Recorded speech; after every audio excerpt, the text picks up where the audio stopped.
There we go. Welcome to the Jungle Gyms podcast, stroke Celtic supporters podcast. Due to the technical difficulties of a 39-year-old in 2021. Due to what's happened, we're on live with the Jungle Gym boys, myself, Dale O'Reilly, Gav and Paddy. And tonight we're going to be discussing the season's review after the first round of fixtures in the SPL. So I'm glad that Paddy's fixed it because I've not got a clue. And as you can see, Gav's on the fucking Stella. So it could be a fun one. It could be a fun one. But as I said on my page, just a wee season's review. We'll jump through pre-season, the European qualifiers, the league fixtures, how we're getting on in Europe, Big Ange, the signings, etc. So thanks very much, guys, for helping me out, for obviously making an arse of the Facebook Live stuff and that. So, a season review. So, first of all, I'd like to just kind of go right back to the very start. Obviously, Big Ange was announced. It was a bit, who's this guy? So, what was your initial actual thoughts going down to Wales kind of pre-season and this Australian guy that we'd never heard of? What was your initial thoughts on that? Well, I'll tell you what mine was right away. I'd spent fucking months waiting for Eddie Howe to come in the door, and every single day it was update, papers, news, whatever. When's this guy coming in? What's happening? And then I'd actually up to my brother's house up in New Mainside, and the bastard wasn't in. So I was sitting out in the van for ages, right? And I was waiting on my phone charging up in the van, sitting outside his house, messing him back and forward. Where are you? And then I got a message to say the Howe deal's off. And I'm like, oh no, somebody's winding me up here.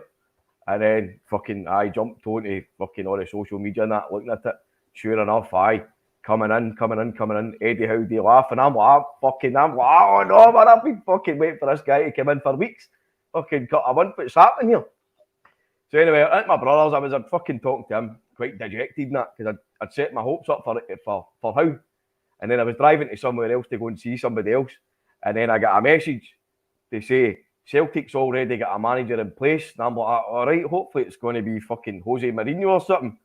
And then it was Ange Postecoglou. And I'm like, who? Ange Posta who? I think 99.9% of Celtic fans must have been like that. What about yourself, Gav, when you heard Big Ange's appointment? What was your initial thoughts? And did you actually know who the guy was? No, I'll be very honest. I hadn't heard who the guy was. Even the guy's name, it was kind of like Greek, and it was getting ridiculed in the media. Like people like Alan Brazil and Talksport, who's like a Celtic fan, he was kind of taking the piss a wee bit as well. It was very, very left field. A bit kind of like Joe Venglos, Dr. Joe Venglos, in the media were already prepping themselves to take the piss out of the guy. The media were fixated on Eddie Howe, as Paddy said. So were all the Celtic fans. We were G'd up for it, and he was going to be the opposite of what Neil Lennon was. And at that point, that's what we were probably needing. But then, as soon as the Eddie Howe deal fell through, we didn't really get a clear result or a clear answer as to why that happened. But then we immediately turned our attention to Postecoglou because he was the bookie's favourite, and everybody's on to Google at that point, try to type in Postecoglou and find out who the hell the guy is. Yeah, definitely. And I think if Celtic fans say they knew who he was, they're talking shite. But obviously, when we went to Wales, I say we'll try and run kind of through for pre-season up to kind of where we are now. But his initial interviews and stuff came across very well. Stuff for the Australian media seemed to think he's a very good coach.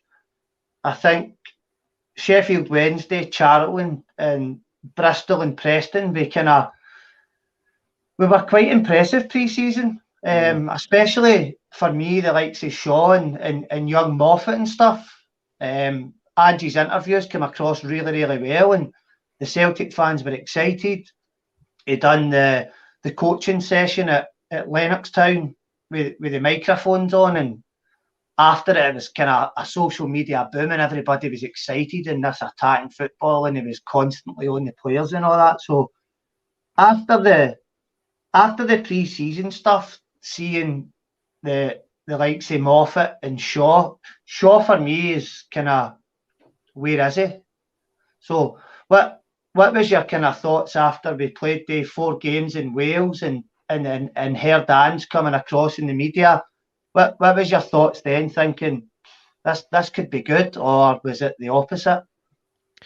It was looking positive. Like Sheffield Wednesday, Charlton, Bristol, those type of teams and we had Eddie still playing at that point, and Ajeti was getting a game, and a few of the youngsters were playing as well. We were still waiting for some of the internationals to come back at that point, who'd been playing in the Euros that summer. But things were looking good, and they had that press conference with Mackay and Postecoglou, and they were engaging with the fans, and they promised that this was going to be a new kind of a new communication channel that they would engage with the fans, and that was a breath of fresh air for us. So the way that Postecoglou came across in the media, very assured, very confident in himself. He calls a spade, whereas Mackay on the other side of the podium was a bit more of a kind of politician.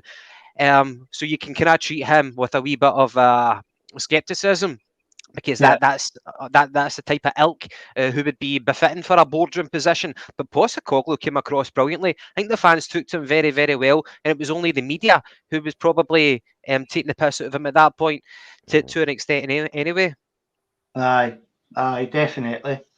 So after obviously the pre-season and Big Ange, we were on our high horse. We felt quietly confident, got a couple of signings in, and then, as per usual, Celtic, we go into a massive European qualifier against Midtjylland, massively understaffed player-wise, and again failed majorly to go into the Champions League.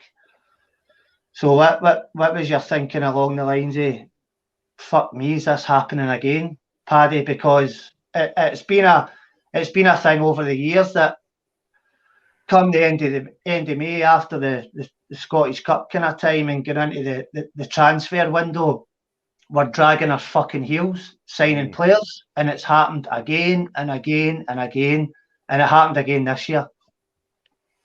No, as you say, it was definitely a recurring theme, right? But see, even like last season, I thought that we'd see at the end of your transfer window last season, mate, I was quite happy with it on paper, because we had went out and we'd spent $5 million on Barkas, right? Everybody thought we were getting Fraser Forster, right? Barkanas, his real name's Barkanas, Paddy. Barkanas.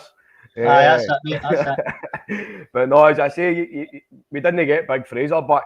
He wanted like 90 grand a week or something. So we ended up, we went out and splashed £5 million on Barkas. Bought Ajeti for $5 million, got like Shane Duffy, and everybody thought he was going to be like the fucking Colossus that won as a 10. Didn't happen, obviously. But contrast that to this season's kind of early transfer window. The only kind of players that you got in was Liam Shaw, who was already coming in on the tail end of last season. He'd already been signed up. Then you got his pal for Sheffield Wednesday. What's his name? Uragite. Ozazi Uragite, aye, what a name. Looks a good fucking player as well, by the way.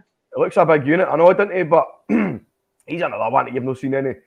But we went into it far too late again, totally underprepared, and we reaped what we sowed. Reaped what we sowed. I know, mate. I'm still trying to get all this fucking technical stuff sorted. My head's all over the place, and it's a bit weird. What did you say? I'm looking at you down at the bottom of the screen. I'm going, like, when did McGinty shave his hair? Mate, I had a fucking full beard when I met you that day. I know, mate. I must have inspired you to shave it off. Going, what a state. No, mate, it was because I was doing that charity run, mate. I thought I was fucking Forrest Gump, didn't I? So I was growing the beard and all that. The Movember charity anyway. Fucking went the opposite way. You could have kept your beard, mate. It's only swimmers that have got to shave their legs and that. Aye, mate, that's it. Yeah, So, can I say though, before the Midtjylland game, And obviously that was a big one. There was a bit of kind of quiet optimism in the pre-season in Wales. But see, when we played West Ham at Parkhead and we get scalped at 6-2, was it? 6-2, That mate. kind of I that was kind of there. burst the bubble a wee bit. That was like people kind of took a step back at that point and thinking we're no as good as what we hoped we were. And then obviously Midtjylland. Aye, I know, and I say we obviously after that we went on to the Jablonec game and kind of easily brushed them aside, and then get a couple of more signings in and beat Alkmaar, who for me were a far better side than Midtjylland, far better side. Thought we played some very good football. Obviously beat them, got a couple of signings in, and then again your hopes rise. Your hopes rise, and you think, oh right, okay, this could be the season. But we'll move on to the first league game of the season. We go to Tynecastle, get beat 2-1. Kyogo comes in. And just made a couple of signings, and I'll no kind of hang about, but we beat Hearts. We get beat with Hearts. We beat Dundee 6-0. We beat St Mirren 6-0. We get beat with Rangers. We beat Ross County 3-0, and then we get beat with Livingston.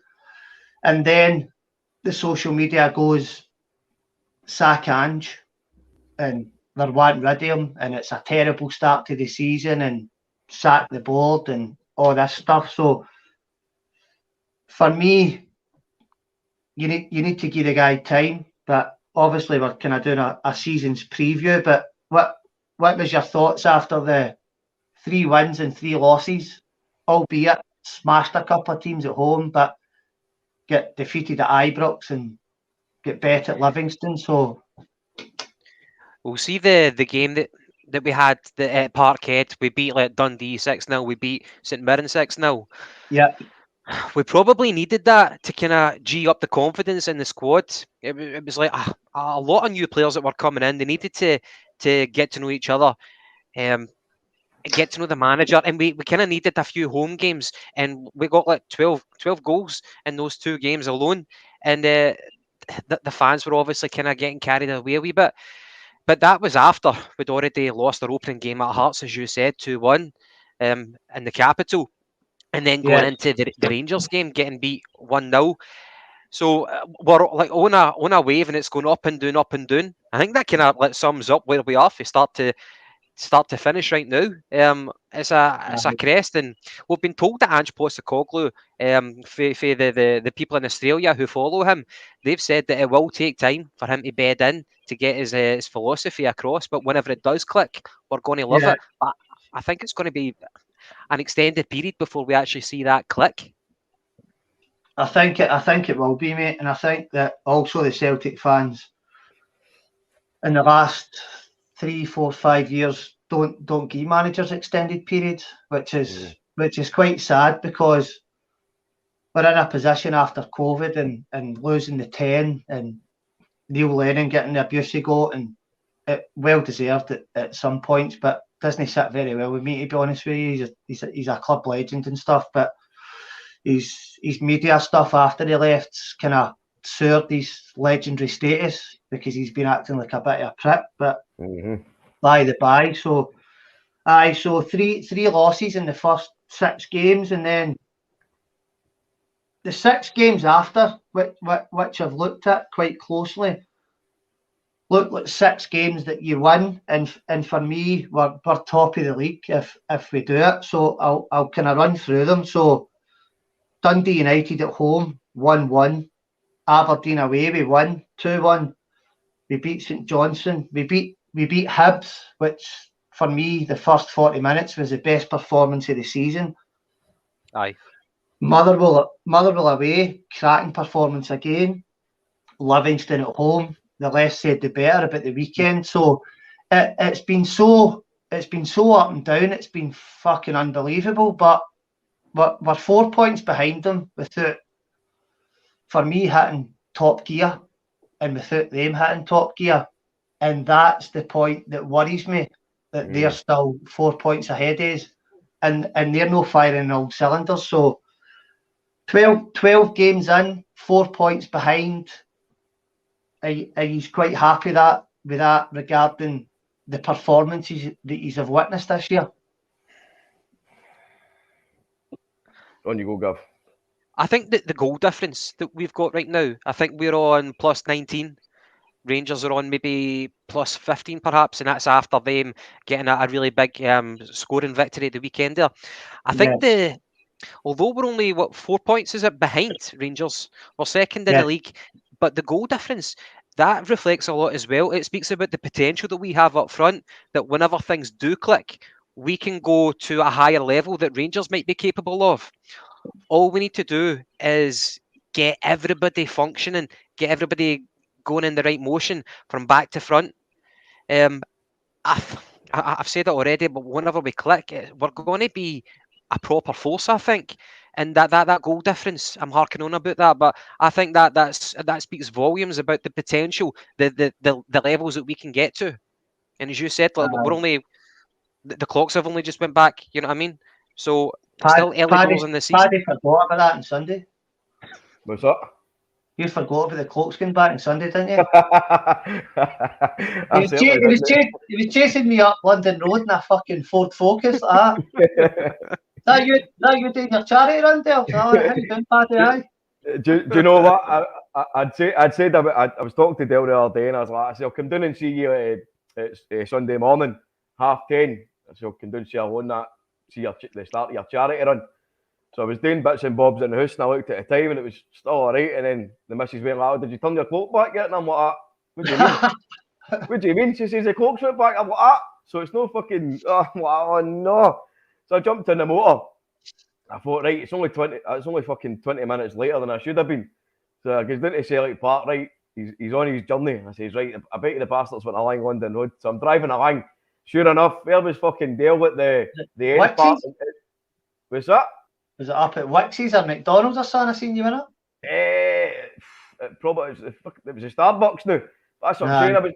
I was driving along looking for a jogger, right, and I ended up, Gav, I seen Dale with the end of Forrest Gump's run. He's got the beard and all that, and he's got the fan club with him. So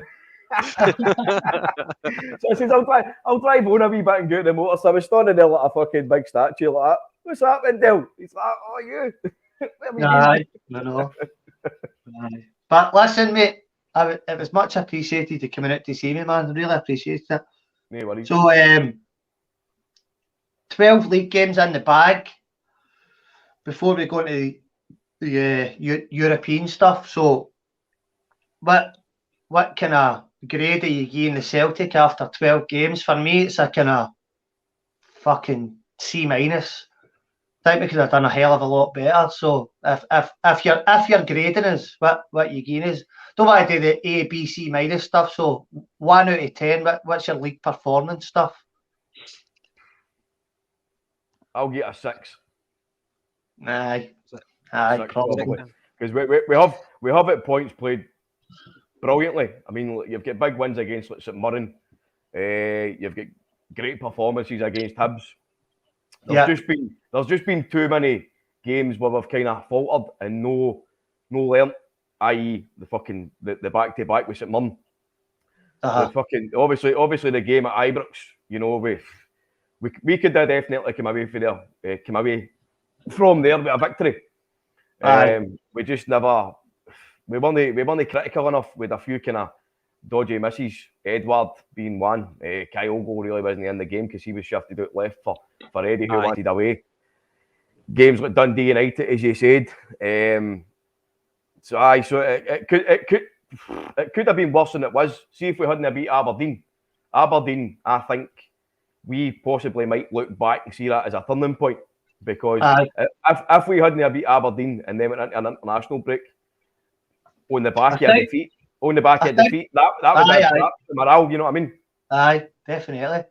I think the frustrating thing for me after the Livingston game at the weekend, and he's obviously watched it yourself. So if you're beating a Dundee and a St Mirren 6-0 at Parkhead, why the fuck can we no break down Livingston at the weekend? And it was yourself, Paddy, on Sunday when I met you when I was on my run. had gave me a stat, and I was talking to a couple of guys today, and they were like, fucking wow. So over 80 crosses in the last 2 games against Livingston at the fucking Tony Macaroni. I hate saying that, man. What a Spaghetti. shit name for a stadium, man. I was the actually spaghetti, done man. a pod. I was actually on a podcast. I done a podcast on Monday with one of my mates who's an author for Motherwell, and I know Livingston fans won't watch my podcast or your podcast, but I hope he's get fucking relegated because I can't stand these. So when you're beating Dundee 6-0 at home, and you're beating St Mirren 6-0 at home, and it'll probably happen another 2 or 3 times this season, the teams that we play, but 81 crosses in 2 games doesn't work. So No. what are we working on during the week? Why are we still fucking doing exactly the same thing on Saturday against Livingston in the second half that we done in the first half? Jota crossing the ball, Abada crossing the ball. I think I said to you, Paddy, the big Greek guy got a bit of stick, and for me, he shouldn't have hit the penalty, but we'll go into that. So we've now got a creative midfielder that can break the lines, a guy that plays the ball into the big Greek who knocks it back. And no, what? We don't have enough fucking shots, and Christie gets slaughtered for hitting the ball or the bar. That's a good For point. me, I wish he was still fucking there, because Saturday we ran out of ideas big time. I would say 90% of the times the crosses come in for either left or right, there was one player in the box. No good enough, man. No good enough. See, when you're talking about like what do you learn? I think even if you started off with that kind of tactic where you're going to try and exploit Livingston playing like a compact defence on a big pitch like Celtic Park, which leaves the wide areas kind of free. If that's the case, and you're trying crosses left, right, and centre, and they're still not working, you've got Giakoumakis in the box himself against maybe 3, 4, 5 defenders, and he's not getting any joy out of it. Why continue on like that for 90, 94, 95 minutes doing the exact same thing? We never once, that I can recall of any note, can I try to drive through the centre. That's where you were missing Rogic. Definitely.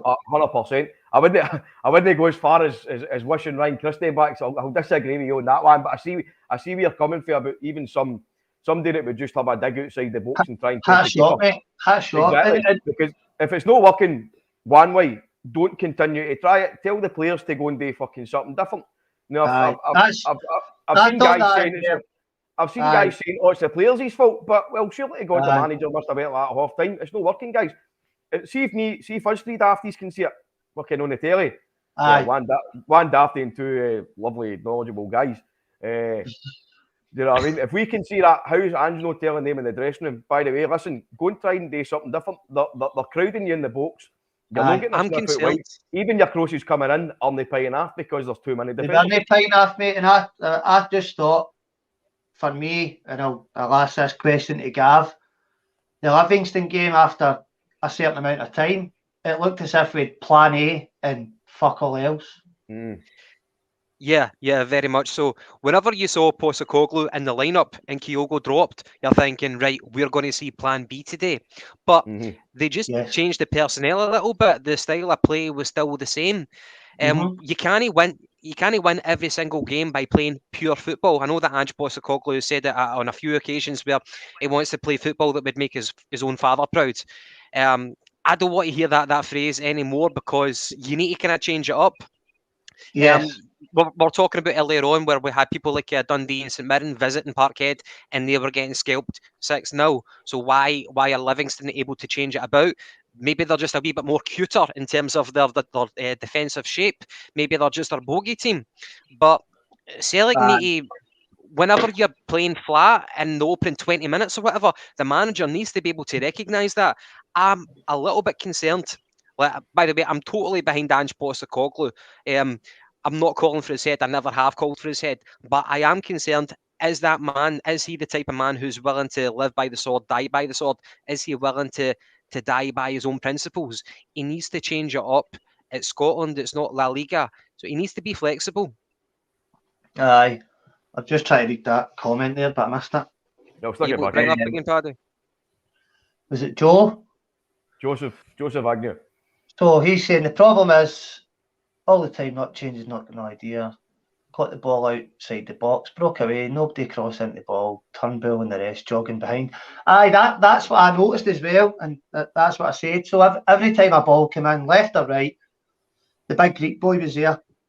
Beaton was miles behind, McGregor was miles behind. So Saturday, I thought, obviously with Rogic being injured and Beaton obviously being classed as a defensive midfielder, whether he is or no, he's a 10-yard pass man for me, and he gives the body some cunt so he doesn't get fucking grief after the game and then lets us down in European nights. But why was McGregor no playing in a more forward position on Saturday? Because Beaton's there, Carter Vickers is behind him, Starfelt's behind him, but we constantly put balls into the box to one guy. Where is that? Whoever it was just posted there. Where was Turnbull? Where? If Jota's putting a ball in for the right hand side, why is Abada in the box? Why are we crossing the ball into one guy? And that's where I think that the plan A and the plan B comes in, and we look as if we've not got the plan B. And that's maybe because of the squad we have now, because of the bench we have now, that we can't change it. Although I don't know, it's probably the clientele we have on the bench as well. But well, see if you look at the two players that you talked about, right, which was McGregor and Turnbull, right? Obviously, with Beaton being in, the two of them did play further forward. But the problem that you seen was when they got forward with the ball, they weren't prepared to try and slip anybody in. They weren't prepared to drive through the Livingston box. They weren't prepared to have a dig at goal. All they were doing was getting the ball high up and fucking having a wee bit of control and passing it out wide for either Jota or Abada or Forrest when they come on later to try and put a box in. A cross. The only one. I know, mate, put a box in. That'd be good, wouldn't it? King a box into the ball. Mate, the only one that had any joy with it for me was Ralston, mostly in the first half. I thought he was brilliant. His drive was excellent, and his crossing was decent. A lot of the times it was quite low and hard, which was good. That's what you want to see. You want to see beat a first man. Beat a first man. I'm glad you said it, mate. I'm fucking glad you said that. Because I said it to my fucking 10-year-old boy at the game as well. The two Livingston centre halves could have played to 10 o'clock on Saturday night easily. So a lot of people talk about Ralston and I'm drilling the ball in so hard and this and that, but see if you've got your midfield backing up Giakoumakis and doing whatever, then you'll get on the end of it. And I don't care what anybody says, no matter how many crosses we've put in, surely fuck if you're a half decent centre forward, 81 crosses in 2 games against Livingston, you've got to score at least fucking one, Paddy, Gavin. Know what I mean? I would have probably scored one. Aye, but see the first game was obviously at the fucking Tony fucking Spaghetti Head Arena, whatever it's called. And mate, they were trying cross balls into Kyogo up front. Kyogo's 5'7", and 7 inches bigger than you, Paddy. Aye. Sorry, I didn't realise the camera was pointed down the way there. Sorry, mate. Pull that shit out. Right, but we're of a generation where the formation of 4-4-2 is very, very familiar. That was your bread and butter going into a football game. So for Postecoglou, is it against his principles to play a 4-4-2? Why not Giakoumakis and Kyogo? We're up against Livy. We know exactly what we're going to be facing. Their tactics are going to be very, very predictable. But we played into their hands. Why would a 4-4-2, a little and large, not make it? Why is it not worthwhile? Try it. If it doesn't work out, then okay. I think so. And I thought it was a strange decision as well, putting Beaton back when Welsh was kind of warmed up as well. And I'm a big fan of Welsh, to be honest with you. And I felt a wee bit sorry for him. And I think as a club we've just been we've spent a lot of money on this guy. We kind of need to play him. And listen, Starfelt's done quite well recently. He's done really, really well. I think still, if I ran by him, it would take him fucking half an hour to turn round. He still looks a wee bit slow in the turn and stuff. He does. He's winning a heater now. He's winning a tackle. His passing's coming on a wee bit. But I definitely felt sorry for Welsh, man. If Big Julian's back fit, Welsh is there for backup. I'm reasonably happy with the centre halves we've got. We 1,000,000% need a left back, and that's what I was kind of going on to next. Signings going forward, and what you kind of thought of our squad to now after the first 11 games or 12 games of the season, in the league. See, talk about sorry. Guys, I'm just going to go for a quick toilet, but I'll let you crack on. I'll be back in 2 seconds. Doesn't take me long anyway.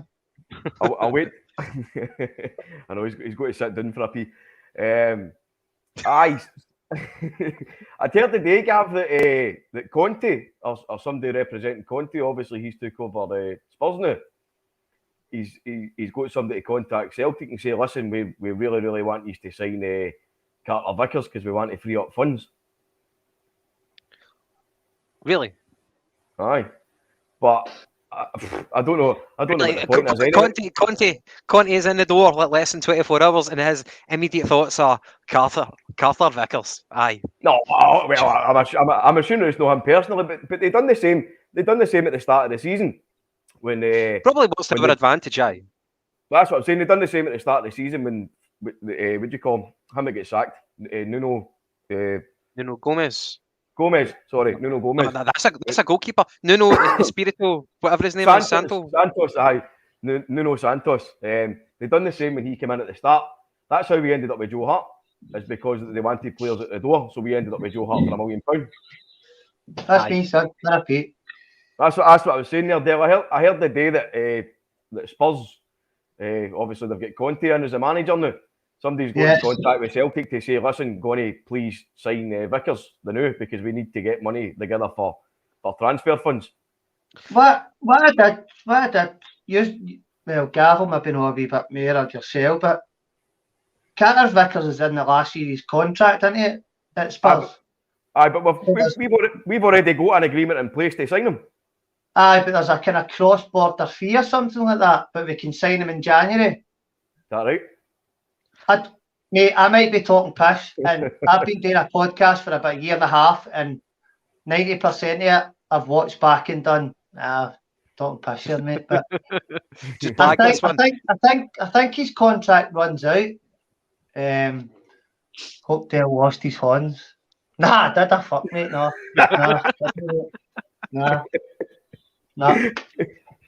That's him done, mate. That's him done. Aye, so where did we kind of run through the league stuff and all that? Aye. You were talking about the signings and for defence in particular.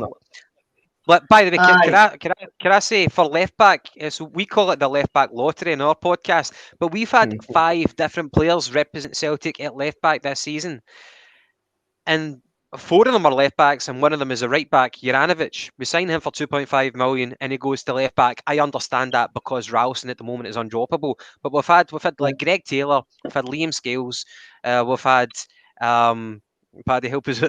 Who's the other two? I wasn't even listening there, mate. Who was the first one? The left back. Greg Taylor, Liam Scales, the young boy Monty, aye. Oh, Montgomery, aye. And Bolingoli. Oh, fuck, I forgot about him. By the way, guys, four left backs in our books. Aye, well, do you know what, Gav? It might be 5 come January, right? Because I'm just reading, right? You putting the boots back on? What's that? You putting the boots back on, aye? No, mate, I was right back in the dressing room. I'm seeing reports there, right? I'm going to sound like fucking Jim White here on deadline day. But it says on the old social media, Celtic are close to completing a deal for Kawasaki Frontale for Japanese left back Ryo Hatate. The 23-year-old has this season and is part of the best defence in the J-League, where his side are running away with the title. So that's I bet he's about 5'5" or something, isn't he? He's about That's 2 all. inches on this. He's about 2 inches on this 40, but 5'2" and a size 13 feet. Aye, okay, real shit. aye, So, as long as he's better than fucking Taylor, that's what I'm saying.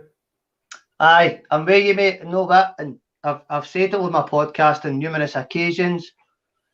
I slaughtered Starfelt, and for me, the jury's still out on him. Taylor can go and fucking do that with folks' legs and make suits, man, because that's the only Taylor that cunt is.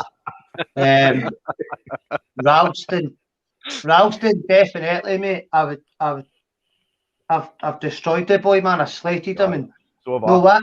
Right now, on Facebook and YouTube or wherever we are, man. Fucking hats off to that boy. Big time, man. Absolutely big time. He's went to Kilmarnock, he's went to St Johnstone, he never got a game. The Celtic fans, me included, absolutely slaughtered them. Get him to fuck. He's no good enough. And I absolutely love that he's proved me wrong. And he's been our best player clearly this season, by the way. And even with Kyogo coming in and scoring goals and that, Ralston's been consistent every single fucking week. Every week. He's been an example to look up to. And he get rewarded yesterday with his 4-year contract extension. Yes, mate. Yes, mate. And he deserves it. He deserves it, man. Hard and I work pays off. hopefully now, next week against Ferencvaros and Dundee, he's just not like that. That's him being banned up, man. I'm just got to be shite again. You know what I mean? The boy's been class, mate. I'm proud. I'm proud of him that he's proved me wrong, and I'm proud of him, and I'm proud of his family, man. And I hope they're all proud of him because he's been a fucking revelation this season, man. I'm delighted for him, man. Absolutely delighted for him. I'm assuming by your turn of fucking turn of judgment on me, he's coming up as a guest on your podcast or something. Well, I keep trying to get people that are still in the game, but I think they kind of. Well, I think they've seen a couple of my early podcasts, Philly the Drink that and On the Wine. They're going, he's fucking jailbait, that cunt. I'm not going on his podcast, you know what I mean? So, but right, so we're 12 games in, we're 4 points behind. We've done that. So the Europa League came about after the Alkmaar one, which for me was brilliant. So, what's your thoughts on, first of all, Betis away? When I was at the Wains training watching the game, first 20 minutes, a guy sitting in the car next to me is going like that, is it fucking 2-0? Is it 2-0? I was like, yes. And it was scintillating football, absolutely amazing football. It finished 4-3. Betis are sitting fourth in the Spanish league now. So they're a very, very good outfit. So 3 games in, 3 points. Leverkusen absolutely fucking schooled us. So what are you thinking tomorrow evening? Obviously, we've got Ferencvaros. A win confirms the conference football for after New Year, Christmas. If we don't finish second, but how are you feeling about the Euro run so far? Well, what is it you call the Conference League, Gav? The fucking Europa Sexy. Europa Sexy. Aye. Like marketing wise, you know what I mean? Like that's what football's about nowadays, money, marketing. And think about the image that is going to convey out to people in Europe, like the Europa Conference. It just like it screams, I am shite. Like back in the day, you had the European Cup winners, and then you had the UEFA Cup, and there was a bit of prestige attached to all those tournaments. But it's just taking an absolute nosedive. The money's where the Champions League is. You've got the Europa. Aye, that's where we want to be. That's our level right now. But it looks to be, unless Betis and Leverkusen fuck things up for themselves, it looks like we are going to be heading into Europa Sexy. But the game tomorrow night against Ferencvaros, a lot of the Celtic fans will be thinking we've got their number. They did this, what was it, last year or the season before? They did this then. Yeah. But if we were to beat them away from home tomorrow night in Budapest, then mark my words, that is a big scalp for us to actually go away from home and get a big result, because it's significant, it's pivotal, because that'll assure us for Europe for next season after Christmas. Sorry, for after Christmas anyway. That'll be a big thing for us. So don't And overlook them. maybe get a wee away trip down to Spurs. Never know. Aye. Know what I mean? Maybe come back. Roma, Maybe come back with another Spurs player on the bus up the roadways. That's it. He's well bringing fucking Dele Alli up, because he's going to end up selling hot dogs, isn't he? Fuck's sake, we'll end up with fucking Belly Alley or something, some big fat cunt. Aye. So, what's your thoughts on Europe then? Do you want to obviously get the win in Hungary tomorrow? Probably Leverkusen beating Betis, so maybe suit us a wee bit better. But I would think that we've got 3 games to go. You need to win. You need to win tomorrow. 100%. Need to win tomorrow. We'll probably need to beat Betis at home, and there's a good chance we'll need to pick a point up in Germany, which is unlikely because they absolutely schooled us at Parkhead. So are you quite happy kind of getting another couple of points and dropping out the Europa League and get into the conference? I think it's accepting the reality of things. But I was talking to Paddy last night, and I was saying, when was the last time that we had a giant killing at Parkhead? Because Martin O'Neill's teams were able to do it, and Strachan's teams were able to do it, and Neil Lennon's teams were able to do it, and that's a gradual decrease in quality over the years. Are we past that point where we can't take a scalp anymore at Parkhead? We used to be a fortress. We need to get back to that. But are we capable right now under Postecoglou with this? Still a bit of transition. I'm not too sure, but I want to see it happen. Aye, I know where you're coming from, Gavin. But I was talking on my podcast on Monday night to Des about Strachan and O'Neill and where we are now, and the gulf.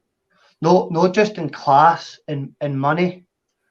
In money. I mean, you've got teams that are below us in the coefficient and all that. If you want to talk about Scotland and stuff that are spending millions and millions and millions of pounds. Teams in League One can offer people more money they can offer you in the Scottish Premiership. I mean, you can go and work as a binman, or you can go and play with fucking Hearts and make the same money. That's just the state of affairs that Scottish football's in. World football. So I think the days of the big scalps in our lifetime, and probably my kids' lifetime, is fucking gone, Gav, which is very sad, but I think it's a reality. Well, the golf is increasing, definitely. I think the biggest actual scalp that I can think back to where we actually won at Parkhead would probably be Barcelona. I think after that, the biggest kind of almost scalp that we took was when Man City had to equalise us against 3 times. Brendan Rodgers. We were ahead every single time, and they had to equalise. We were always ahead.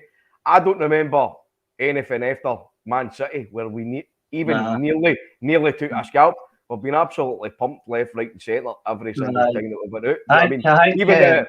Even the PSG. Can you remember that game? I think that was Rodgers' second season. PSG. Aye, mate. I was there. I was there home and away, and the home game. I was actually talking about it on Monday as well. I think it was 5-0 at Parkhead and 8-1 in Paris, if I remember right. Dembele scored the first goal, didn't he? I was there, mate. And I'll give a shout out to KT's dad. He got us the tickets and that. We were there with Kieran's dad and his uncle and his cousins and all that, and we went there. Scored the first goal, went fucking ballistic, jumped about all over the place. We'd been in Paris for a couple of days, drinking all day, and I went to the stadium.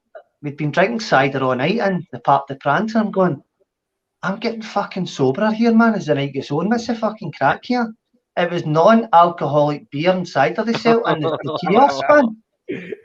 So as soon as it went to 4-1, we were like, get us the fuck out of here, man. But that's the golfing class, mate. The 5-0 game I remember at Parkhead was Rabois, who now plays with Juventus. Yeah. What a player he was at Paradise that night, mate. And Dembele scoring at Paris, it was just poking a line with a big bit of fucking live deer in it, man. Exactly. Aye. We'll see even that PSG game, right? See PSG that night. PSG is the best team performance I've ever seen at Celtic Park for an away team. It really was. Aye, But same with me, mate. see when you're talking about like the golfing class, see every single time that we go to play a European qualifier or come up against some team like, I don't know, Ferencvaros last season, for example, right? They're playing us, and we've got players that are financially dwarfing theirs, but they absolutely hump us. We can go to a team fucking in Kazakhstan, and they've got players that have been fucking playing in sheep herders, fucking FC United the season before, and they're still coming out and absolutely slaughtering us. You know what I mean? So I think obviously, like when you're coming up against like your maybe no Barcelona now, but like your fucking Man Cities, your Liverpools, teams like that, who are definitely at that top end of the spectrum, on like the richest teams in the world. Aye, you're never going to go into the games realistically thinking, oh, we're definitely leaving here with a win tonight. But you still go there and say, right, we're going to fucking turn up and at least put in a performance. But there's been too many times we're playing kind of like mid-level teams or lower mid-level teams, somewhere that we should kind of be in that bracket financially, and we're getting absolutely spanked.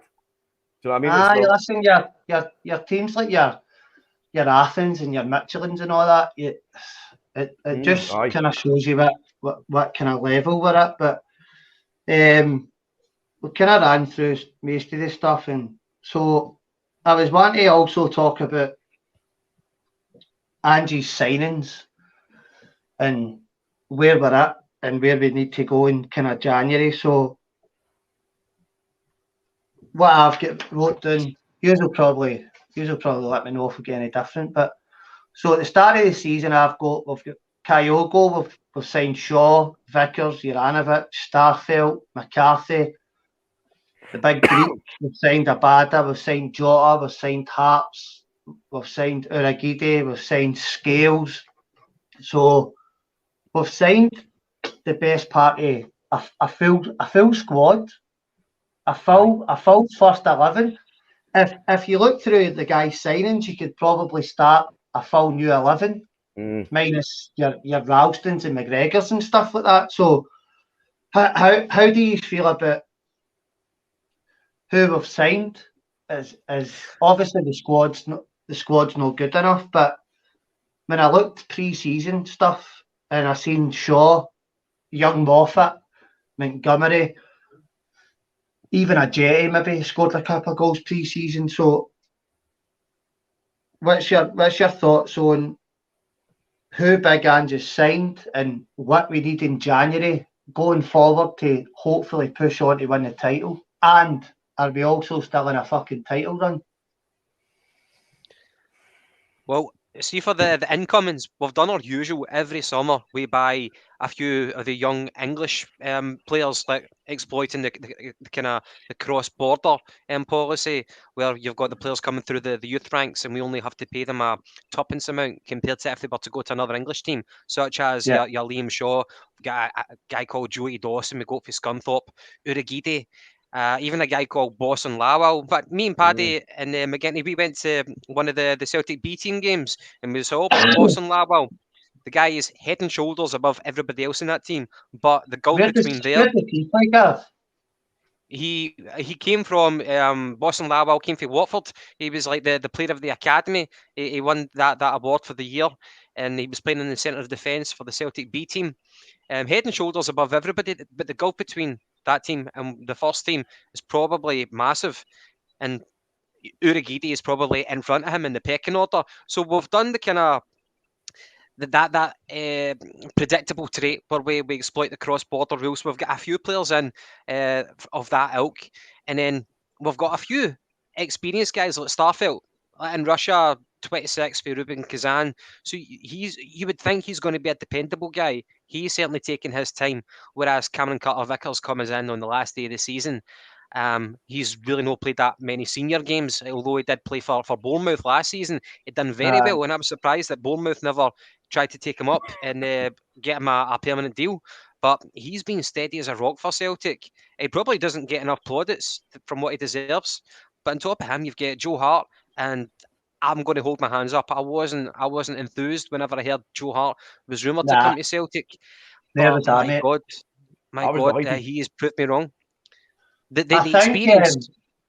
I think he's, other than his performances, I think it's the way he's came across media wise as well, and he's obviously like the Hibs game.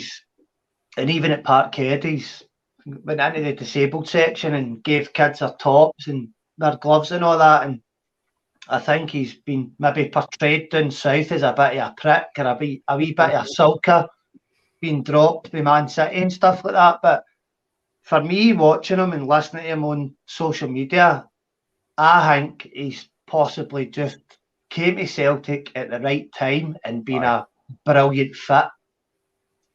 Aye, we needed him, and he needed someone of our stature as well. See at the start of the season, I actually had it in my head right whenever I heard the Postecoglou was coming in, and he'd done a bit of kind of fucking back run digging about him, and you see, right, he's a Australian Greek immigrant guy. He's got that in his background. I'm thinking, right, Barkas, we signed him for $5 million. Surely to God, there must be something there. He's maybe just had the worst season ever during the COVID and all that, right? So I'm thinking when Postecoglou comes in, right, there's a Greek guy, he's going to be his boss. Surely to God, we're maybe going to see something out of this guy, right? And I banged the drum and I says, give this guy a chance. It might come through. And do you know what? Somebody should have just fucking took a shovel in my face at that point and told me to shut up. Because fuck me, man, he got a chance at the start of the season, and he was fucking horrendous. So see, I got a bank loan in fucking July, mate, for his flight to Greece, and I've still got it stashed by, so he can fucking have it whenever he wants it, and I'll also run him to the airport. Is a fucking absolute fraud, man. But we'll pass by him. We'll pass by him. So we've spoke about obviously these guys. So what about Kyogo, Abada, Jota, and Juranovic, who have probably been the more kind of bigger signings, if you want to talk about it. So are we going to sign Carter Vickers and Jota in January? Because I think we need to just fucking spend the money on them, man. Just do it. I think we need. I think we would. Sorry, Gav, on you go. I was only just going to add in. I believe that it's 6.5 million for Jota if we were to take up the option. I think out of the two of them, just sign them. I think out of the two of them, the board would only sanction a £3 million signing for Vickers. I don't think they would go out and spend $6.5 million on Jota, especially when they're looking at what's his name, the Japanese guy, Maida, Maida. Who's another guy that's kind of Koki. But if they're looking at signing, I've got a pair of Mizuno boots up in the loft. I've still got a pair of Mizuno pants on the now. Just I'm only kidding. I'm going commando the now, right? Oh fuck, that's even worse, you cunt. Flatty bastard. Sorry, I've got a towel down on the couch now. Don't worry. No, what was I saying there? But if they're going to sign Maida, who's like another kind of winger type forward guy, say they spend what £2.5 million, something like that region on him. Do you honestly think that this board's going to go out and sanction a £6.5 million signing for Jota? I would love to see it, of course, but I just can't see him. I just can't see it happening.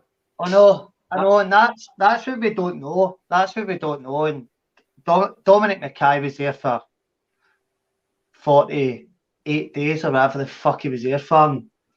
We've now got a new kind of hierarchy, and we don't know what's happening. But my next point was Liam Scales.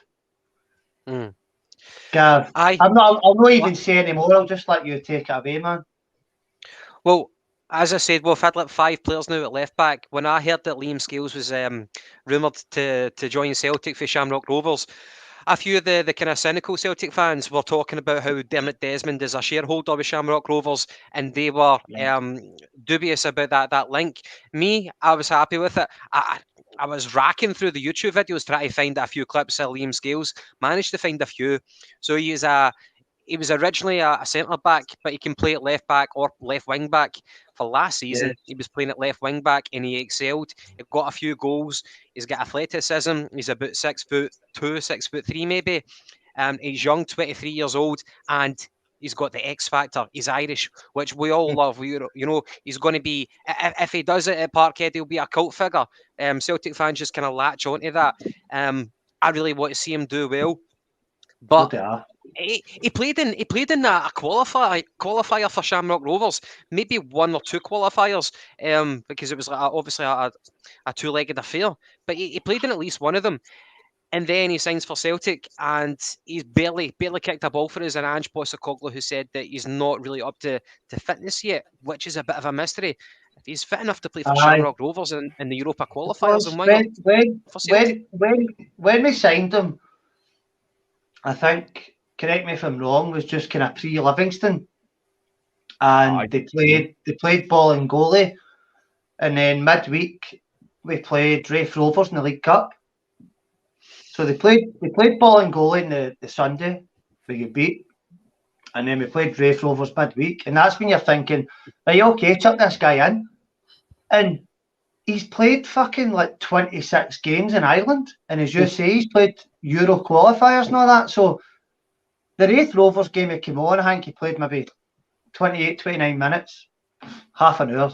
Stop talking shite, but aye, so half an hour against Raith Rovers, and he looked composed. He was good on the ball. He was good at passing. But I think this is what, as a Celtic fan, it's a guessing game all the time. So we're not seeing what Ange is seeing day to day, Monday to Friday, and that's maybe why some Celtic fans are arguing why Scales not playing, why is this guy not playing, why is that guy not playing. But for me, he looked very, very clever against Raith Rovers. He looked composed in the ball. He looked cracking. So I don't know why he's not playing. I don't know if it's because if he plays a bit left back, then he plays Juranovic at right back. He drops Ralston.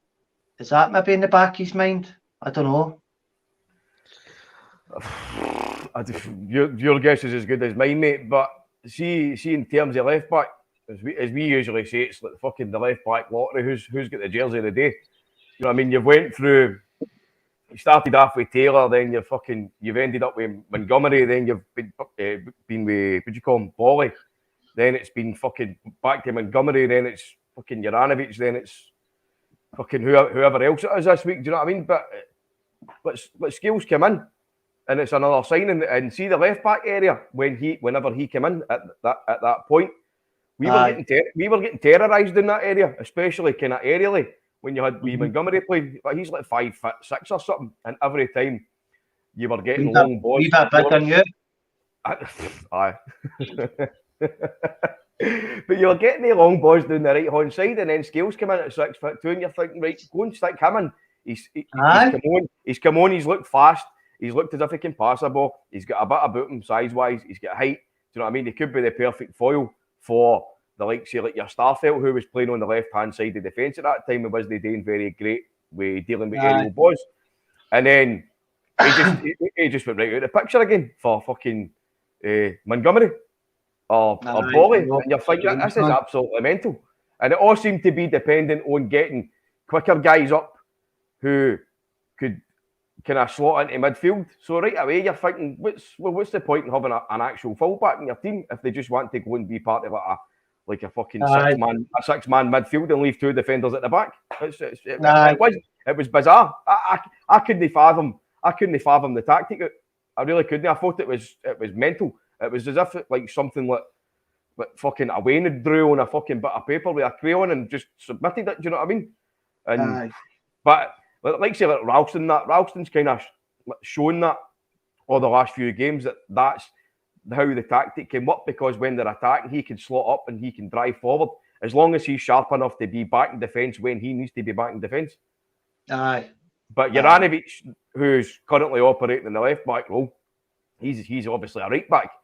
He's only playing there now because Ralston's undroppable for whatever reason, be that form or Ange likes him too much. So now your left backs that are there now that were getting played, i.e. Montgomery, Bolingoli, Scales, they're out the picture for a right back. So how does that fare? How does that fare then? If obviously, as I said earlier on, we're kind of looking to be in advanced talks with this Japanese left back, Hatate. How does that fare then? If we're then going to go and sign another left back, are we going to play him, or are we going to drop Juranovic out the picture altogether? And who gets the chop? We've got 4 left backs as it is, and Juranovic playing at left back. He's a right back. He's only playing at 70% capacity right now. You know, that's not his natural position. Oh, you turn that light off, man. That's fucking bright as fuck. I know, mate. We couldn't see you before that. It was great. Oh, that's better. Dale, what do you think of Monty? Because Monty, I think, originally was a forward, and he's been converted to a left back right now. But the guy is, what is he, 20 odd years old? I don't know. He's very wet behind the ears. He's not got the physicality yet. I thought he was a golfer.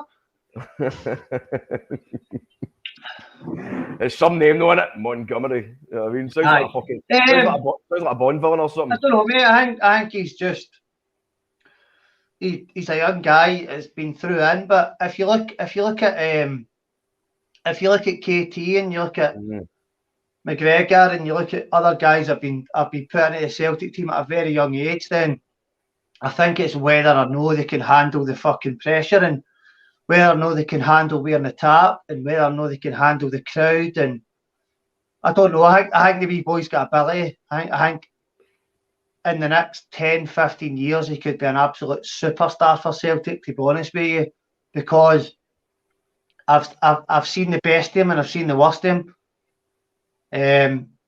I think he could do a job for us in the next 10 years. It's a tough situation. Because how does he, like, he's a young man, how does he compete against 3 seasoned pros at left back right now? Like, for his education, is it going to stagnate right now? Possibly, mate, possibly. And that's probably what's wrong with maybe with our club or with professional football in general. So if you've, right, here's a question that I've been asked in many occasions, right, and is we spoke about tonight, Tony Ralston's just got a new 4-year contract, right? So if we sign a left back who's an international and he's a right back, Juranovic, do you drop Tony? Do you just drop Tony Ralston because Juranovic is a Croatian international? For me, the answer's aye, all day. All day. Juranovic plays right back and we sign a decent left back in January. And that sounds very, very harsh, but I think it's the reality of a club the size of Celtic. If you sign a good left back, then you put Juranovic at right back. He plays with fucking Croatia. He's played in the Euros.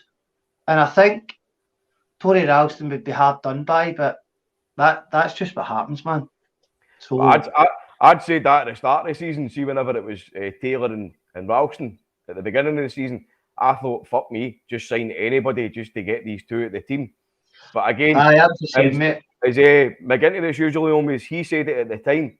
He says the way it looks as if Postecoglou is trying to play 2 guys at fullback who aren't even good enough to be just normal fullbacks. Play them like fucking Roberto Carlos and fucking what do you call him? Cafu. Cafu, somebody like that. Guys that are trying to do the job of like that's it. I used to play like Cafu. I was always like Cafu, mate. But look, listen, there's no room for sentimentality. There's no room for sentimentality in football. I get that, but Ralston, he has to fuck up before he gets dropped, and at the moment he's just getting better and better. Yes, mate. Yes, and I think defensively, there's no a better right back in the country, and he's not in the Scotland squad. And Stephen O'Donnell is right, and there's a few cunts from Morrill and that watch my podcast, but fucking get up, he's anyway. He's better than Stephen O'Donnell, man, all day of the week, every day of the week. If Tony Ralston is a worse player than Stephen O'Donnell, then there's something wrong with fucking people watching football.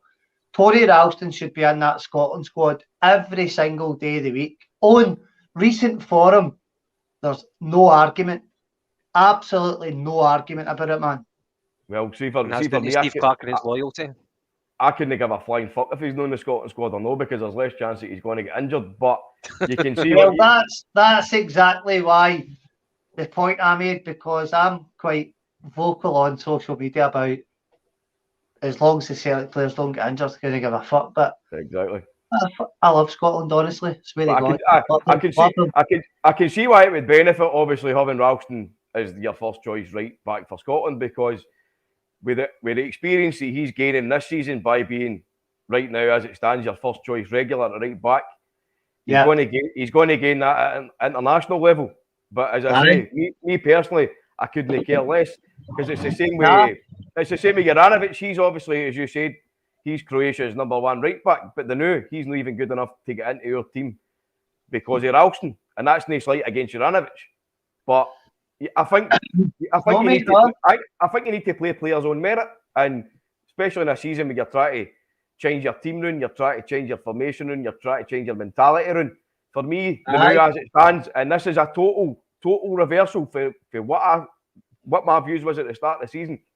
As I say, I would have played anybody at right back instead of Tony Ralston. But see now, Ralston's done that well that I'm singing his praises. I don't want him at the team.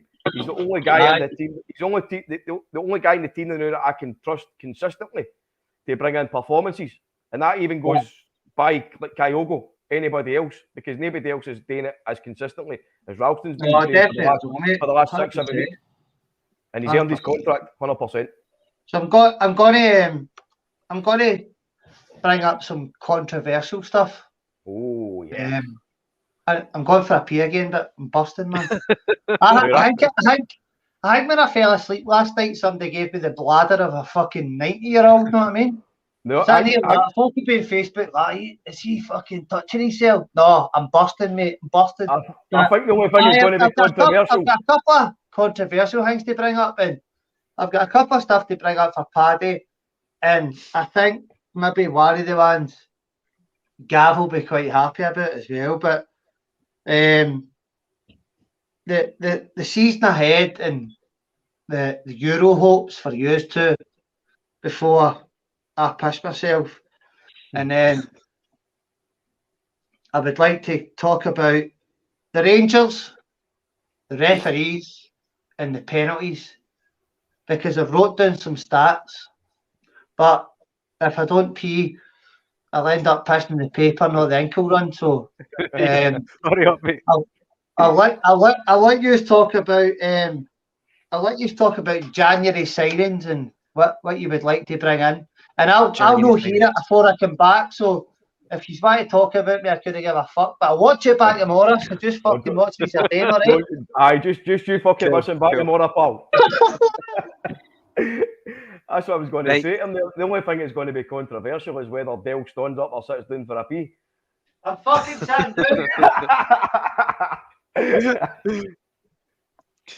Aye, January signings then for me it has to be a defensive midfielder.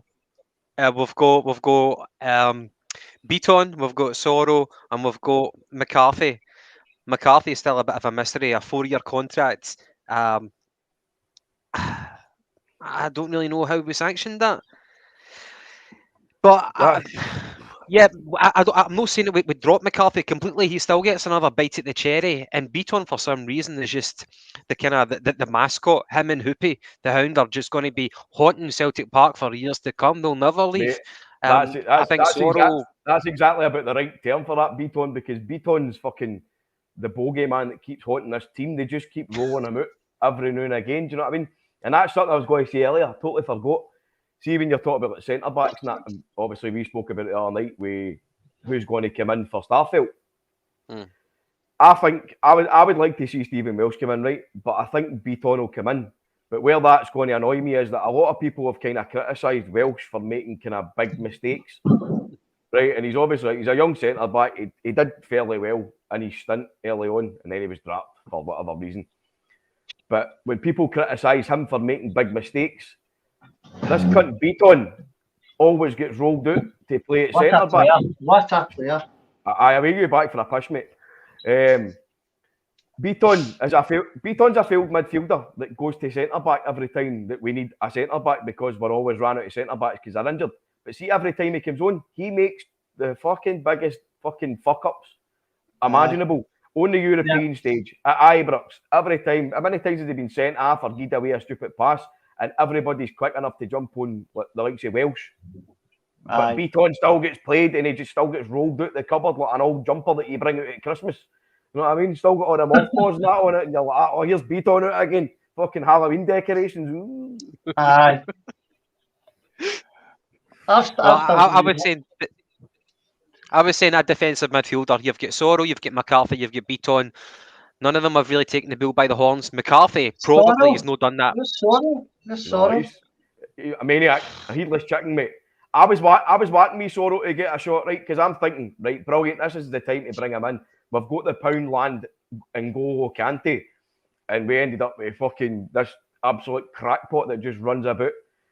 Can't he control a ball? He's just running in and fouling people. James, I think I wrote James. What I've actually wrote with a big, massive exclamation mark at the end. It was Ajeti, Barkas, and James McCarthy with a big, massive exclamation mark. So Barkas can go. As yes, you said, you'll drive him to the airport. But McCarthy, we've signed him for 4 years. We got him on a free. He's probably on half decent wages. That'll be the big contract. He would have weighed up that contract to see if it was going to suit him for his last big payday before he retires. We've made the commitment. We're going to have to wait it out a bit. I'll ask you the question then, Gav. So I've obviously heard that Ange had nothing to do with McCarthy's signing. So why would you give a guy that's played a totally possibly 14 games in the last 24 months a 4-year contract? Well, who do you think done that? Who do you think done that? That's what I'm asking you. I've not got a clue, mate. There's only one person that's done that, and it's been Desmond. Dermot Desmond. He's reeled in McCarthy this season because he's Irish, right? He's getting that for the shirt sales. He's getting 10 years too late. Of course. We asked about it at the start when we could have got Desmond his dad. He's sugar daddy, he must be. Giving him a 4-year deal. Maybe that's what McCarthy's doing now, sitting getting the pomade on his wee moustache. Like, is that okay for you, Mr. Desmond? Sitting playing FIFA with Big Desmond like that. Cheers for that, Dad. I just thought it was a very, very strange signing. As much as I like McCarthy, and I'm an Everton fan, so I've seen him playing at Goodison Park. He's always been a very classy player. 16, 17-year-old at Hamilton. Done very, very well. Very good career down south. Mm-hmm. He's obviously made a lot of money. And yes. But initially when I seen he was coming to Parkhead, I thought, fucking, that could be no a bad signing, by the way. I think the Celtic fans probably split down the middle with it. If he was fit and playing at full fucking pelt, where does he fit in? Where does he fit in with McGregor and Beaton and Rogic and fucking Turnbull? Where does he fit in if he's fully fit?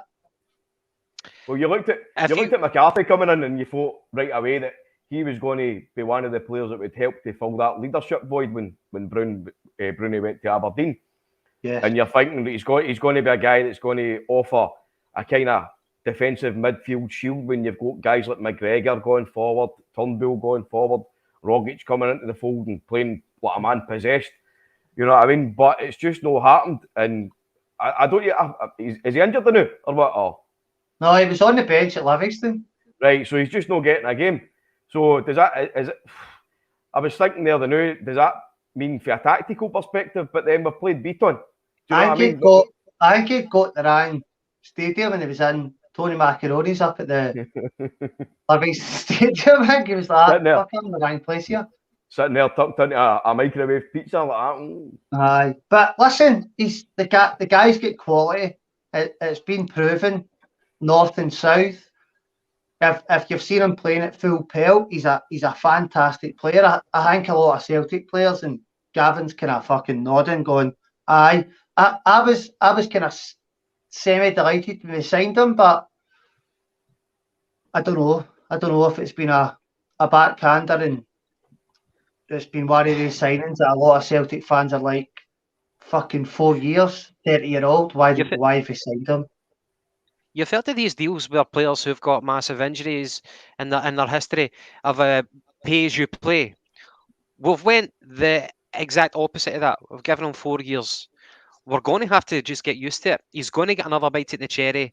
It's no the last we've heard from him. It's only a few months into his Celtic career anyway. So still a long way to go. We're just going to have to see what he can bring. But McCarthy on his day, injury-free, aye, he does get into that midfield. Aye. Mm-hmm. Aye. Yes. Agree, mate. Totally agree. So you're happy to drop Beaton for McCarthy then? Is that what you're saying, Dale? Fuck Beaton and Barkas now.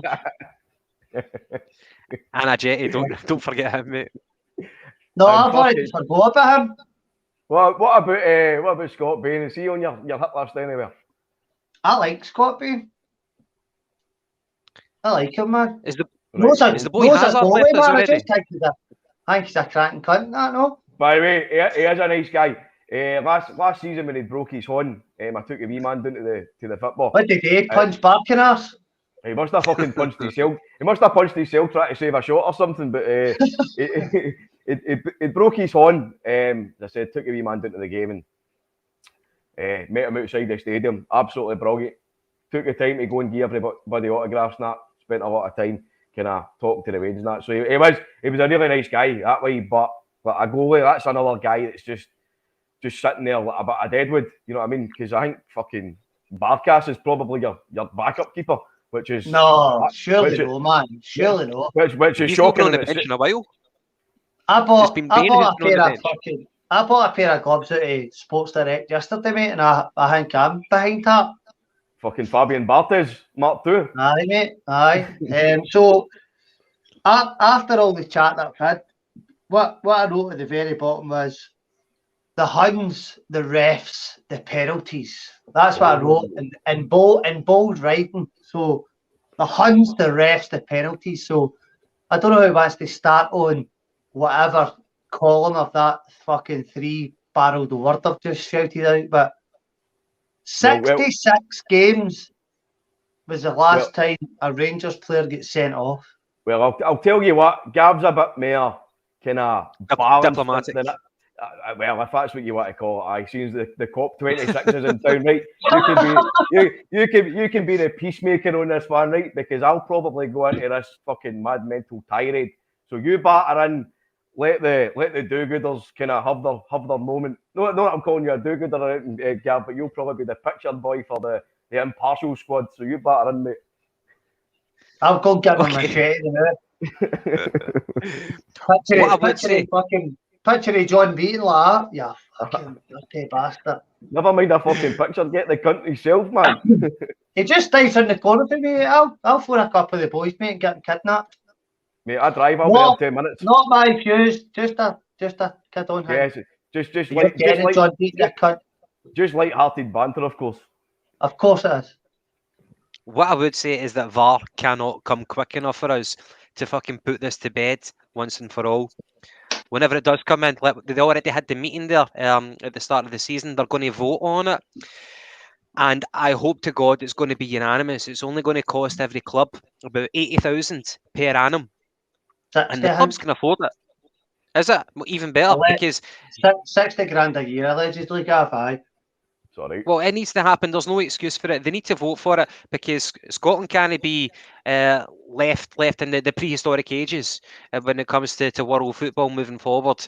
Whenever we get VAR in, then it'll become much more transparent.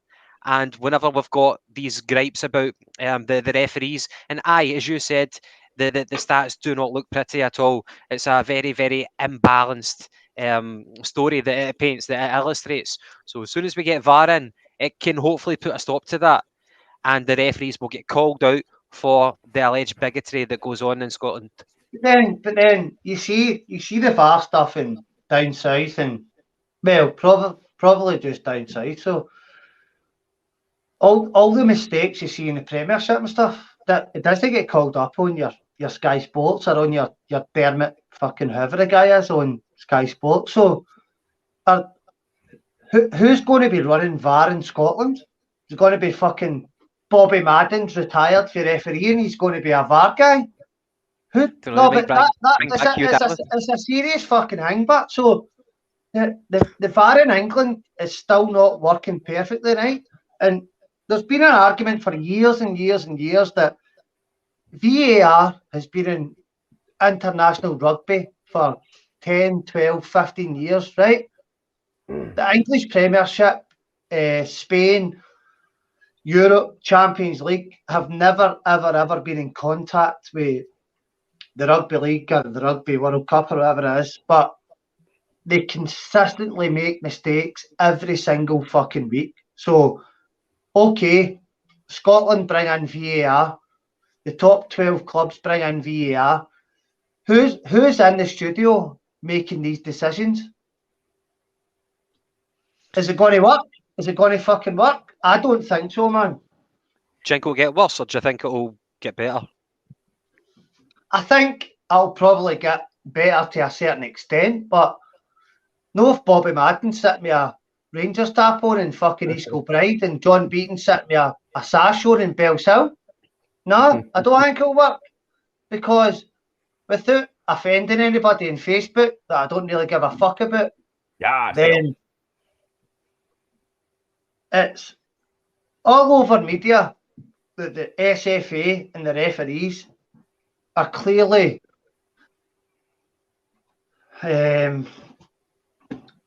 attached to one club without naming any fucking names, right? They've been in the pubs. Their buses for East Kilbride have been named as racist fucking buses. A baldy guy, no me, but another guy who referees games. Another guy from Motherwell who referees games has been in a Bells Hill pub. So who's in charge of this? Or is it guys that have refereed the games in years gone by who have also been anti-fucking Celtic? So for me, VAR in Scotland, it depends who's running the fucking videos, mate. Well, I don't think it'll work. There needs to be more accountability. I agree with that. That's what I'd said earlier on, right? I don't think, just for the exact same points that you made there, Dale, whoever's running it is basically going to be the same crowd of fucking corrupt arseholes that's running the game they know. Yeah. Just somebody sitting in a wee, it's not even a green room, it'll be the blue room. But what that does for us... Aye, obviously, fucking what number's your granny? What age is she? Obviously, with us having VR, and that'll give us better scope to turn around and say, look at the decisions that these guys are making. You've got away with it now because you are talking about honest mistakes. You're talking about split-second timing. You're talking about this and that. Maybe a fucking fourth or a fifth official being too far away or not being at the right angle, whatever. If you've got the viewpoint that we can see on the telly or at the stadium, then VAR should see this viewpoint. So see, even if they then go ahead with their fucking cheating scumbag ways, we can then turn around and say there's no reason for them to give that, because there's no fucking if, buts or maybes. There's no honest mistake, as we've all heard it called. It's all there for the world to see. I was hearing the VAR in Scotland was called HDTV. Hugh Dallas television. But listen, that's just what I was hearing. it's no a definite, but I was here. It was Hugh Dallas television, and it was just me, Hugh, sitting in the house with a beer and that with a Rangers tap on the sash going. That can't hurt me with a 10 bob. That was never apparently. Did you know here that? Did you know here what they're doing for next season, Dale? They're replacing the referee's whistles with a flute. But there's Gaza coming up with a bottle of vodka. Like, here we go. Aye, and a bucket of KFC chicken and a fishing rod. Aye, crack guy. So, but no, you're spot on what you said there, mate. There's inconsistencies, right? Is what it's called. But it always gets put down to human error and honest mistakes. But we all know fine well it's fucking downright cheating. It's the as Celtic fans and probably Rangers fans even talk about this. See talking about the fine margins, and I think the penalty last week that Aberdeen got, we were screaming for the fucking high heavens.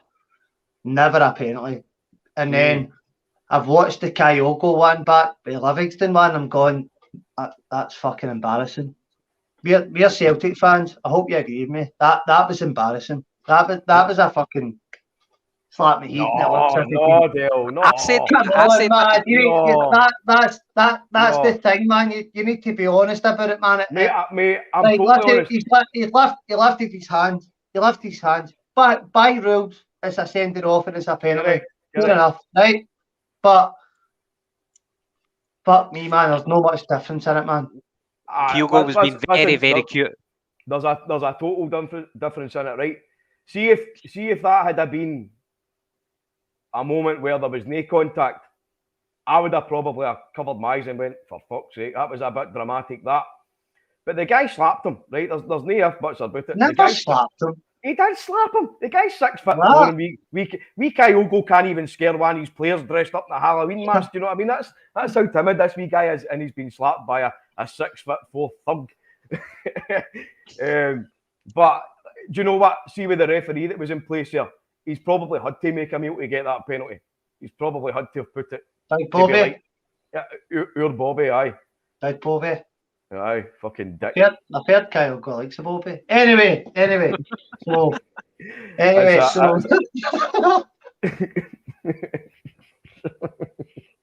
There you are, our first exclusive. Big Kyogo likes a Bobby. And Bobby Madden's a racist East Kilbride fucking bus guy. Dale sits down for a piss and Kyogo loves a Bobby. Aye. Right.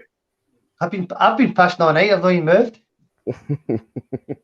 So that I kind of went through quite a lot. The last thing I wanted to talk about before we go was the January ins and outs. So I wrote a couple of things down. I wrote obviously Ajeti out, Barkenhouse out. Even though Greg Taylor's got a sore shoulder, out. Sorry again to his mum and dad who I've spoke about a few times. I don't know you, Mr. and Mrs. Taylor, but your son's piss you fit with. I don't want him at Paradise. He's done well. He got a £3 million move for Kilmarnock, but he didn't deserve it.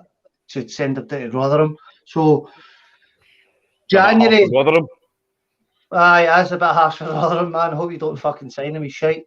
So January, for me, we need to get rid of Ajeti. We need to get rid of Barkas, maybe free up a few quid. And what do we need in? So back to front, who are we signing, Gav, in January? Well, do we bring in new faces? We probably should. A defensive midfielder, I would say. We've been over the three that we've got already right now, in Beaton, Sorrow and McCarthy. But what about making some of the loan guys permanent? Like Jota and Cameron Carter-Vickers? Pull the trigger now before waiting for too long. Yes, definitely. So that's like two investments that we should definitely be looking at if they want to actually continue their careers at Celtic Park. I hope they do.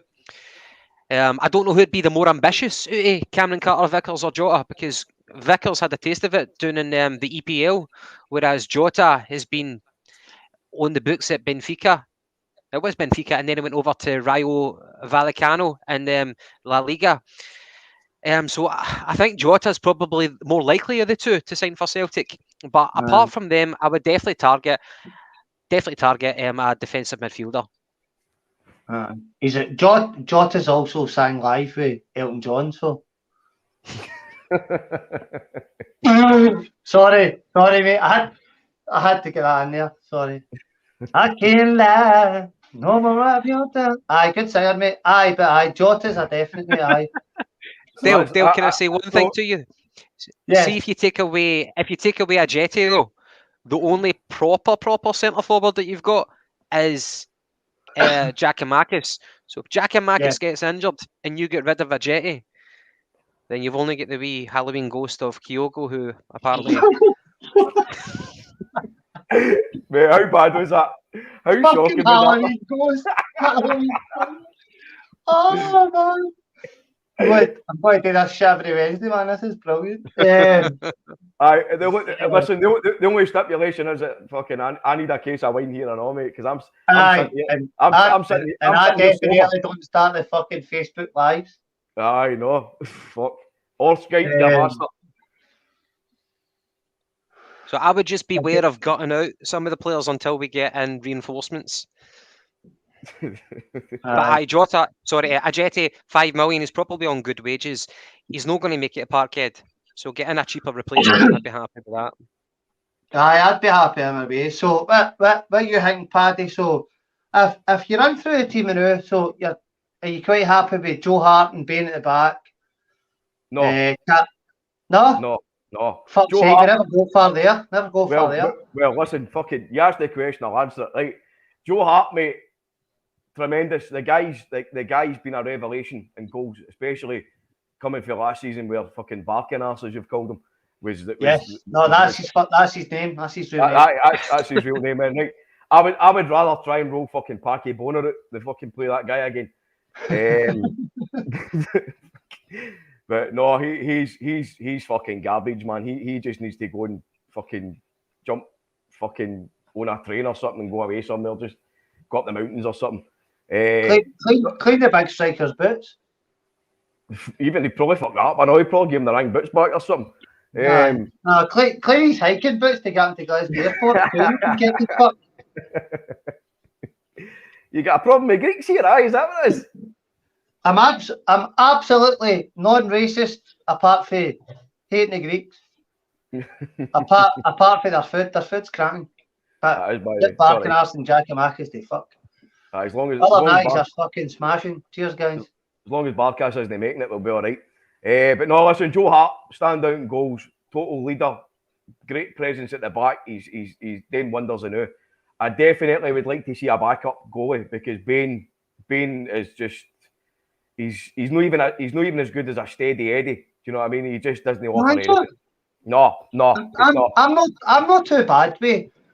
I'm not overly concerned with Hart getting injured and Bain coming in. No, I'm up because Bain's not good enough to be number one. Therefore, he's not good enough to be number two. I need somebody back up number one who's going to push for the jersey. So even if it's Joe Hartison, you need somebody there that's going to be able to step in. Are you going to know at a club like Celtic in 2021 going to get a certified number one goalkeeper happy to come up to Scotland and say, I'll be a jobby, I'll be a number two? I don't think so, man. Well, compared to the rest of the squads, I don't think it's a pressing concern. The number two. I don't think so, mate. It's a shite issue, that, isn't it, number two?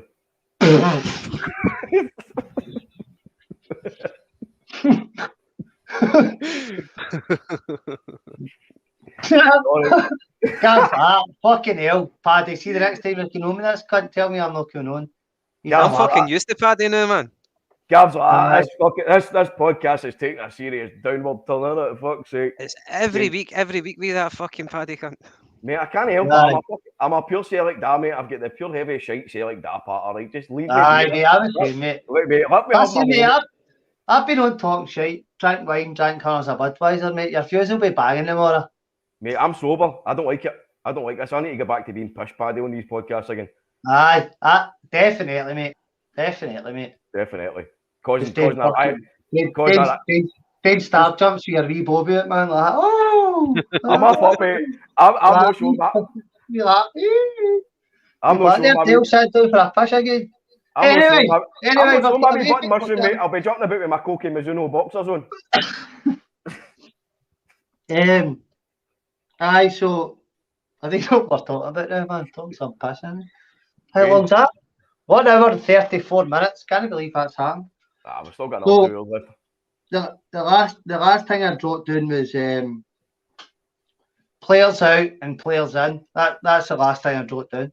Right, so Barkas out, Bain out, Taylor out, Beaton out, fucking Ajeti out. Whew. Who else? What are we doing? Playing fucking 7 aside? Aye, I know. Good point. Bees well playing fucking 7 aside. Here. By the way, that'll do for me. That'll do for me. That's enough. you should learn your lessons for the injuries that we've had so far. They've decimated their squad and we've struggled with it. Well, You've got to listen, get rid of all the furniture. Listen, Gav, whatever happens, we'll just bring Rocco Vat in. We'll be fine. Oh, I'm actually in talks with the Vatas for a wee podcast. So, All right. Gav, we'll get you on that one. what's your thoughts with that one then, Gav? Who's out and who's in January? Well, who can we afford to ship out? For the time being, we've got a league to Bark win. and ask definitely because that's got his money stuck by. Aye, get rid of Barkas.